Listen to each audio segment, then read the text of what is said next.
Buongiorno, buon pomeriggio a tutti e a tutti.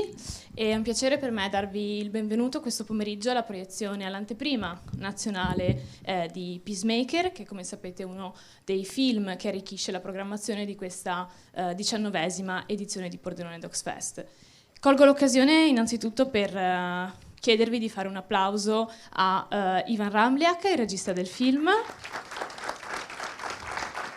Thank you. Che è qui con noi oggi e che appunto arricchirà questa nostra visione, dandoci anche la possibilità di approfondire la lettura e l'analisi del film rispondendo alle nostre e alle vostre domande. Welcome everybody. It is a pleasure to have you here for the national premiere of this film, Peacemaker. So the director, Ivan Ramliak, will be here after the screening for the Q&As, for any questions or curiosity. E Ivan, c'è qualcosa che desideri anticipare e dire al nostro pubblico come chiave di lettura per la visione del film?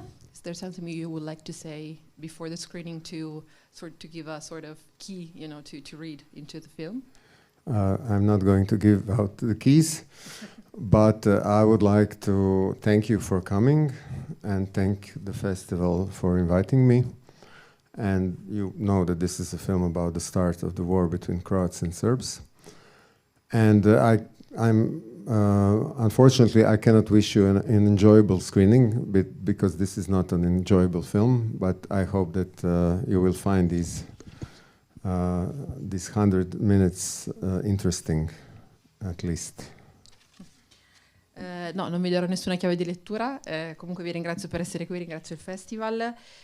Forse già sapete che il film riguarda l'inizio dello scoppio della guerra tra la Croazia e la Serbia. Purtroppo non posso augurarvi una buona visione perché non è un film, piacevole. Comunque spero che questi 100 minuti siano comunque interessanti. Thank you.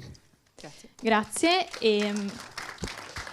A moderare il Q&A sarà Martina Napolitano, che è docente di lingua e traduzione, docente universitaria presso l'Ateneo di Trieste, ma è anche traduttrice, curatrice di collana per Bottega Errante, nonché presidente di Meridiano 13. Benvenuta Martina. Grazie Martina, grazie mille. Noi come Meridiano 13 siamo molto felici e lieti di essere qui quest'anno al festival e di presentare in particolare questo film che, come ha già detto Ivan, è un film non facile, ma è un film estremamente attuale e penso che aprirà molte domande in tutti voi.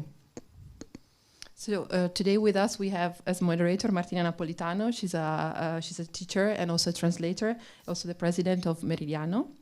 She will present the film, which, as Ivan said, is not an easy film, but it's very contemporary, so we hope that it will raise some questions. E vi ricordo che appunto Peacemaker è un film in concorso, pertanto all'uscita sarete invitati a esprimere un voto e un giudizio presso le nostre urne nell'atrio. E direi che vi auguriamo una buona visione e che ci vediamo più tardi con il Q&A. Grazie. So after the screening you can vote for the film downstairs in the booth that you can find in the foyer. Buona Enjoy. visione.